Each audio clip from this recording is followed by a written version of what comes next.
On ne couche pas avec tout le monde. Faire l'amour est un besoin pour chaque homme. Mais il se trouve que devant cet appétit passionnel, plusieurs personnes n'arrivent pas souvent et toujours à se contrôler et à mieux gérer leur sexualité. L'un des plus puissants canaux de transmission parmi les portes du corps d'un être humain est le sexe.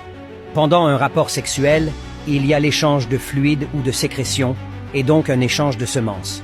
Chaque partenaire va transmettre à l'autre sa semence, une partie de lui-même sous forme liquide ou spirituelle.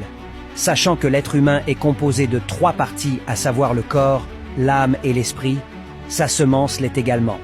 Par ricochet, chacun transférera par sa semence une copie de lui-même à son conjoint, et comme l'âme est dans le sang, et que les liens familiaux, héréditaires et les alliances sont liés aussi au sang, il y aura un transfert de liens, d'énergie, etc.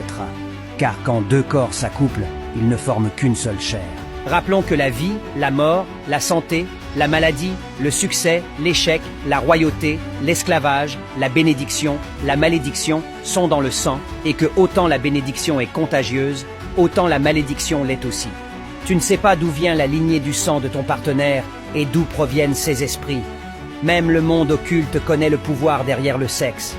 Par le sexe, on peut te ravir ta couronne, voler ton trône, arracher tes grâces, déchirer ta tunique, voler ton or et ton argent, te donner des maladies incurables, changer ton étoile, détruire tes projets, sucer ta grâce, te tuer, etc.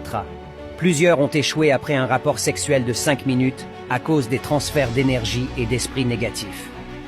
Plusieurs ont tué leur futur à cause d'un rapport sexuel. Trop de beaux corps sont habités par des esprits impurs et dangereux et sont des âmes spirituellement très sales. Que le vrai Dieu nous refaçonne. Que celui qui a des oreilles pour entendre, entende.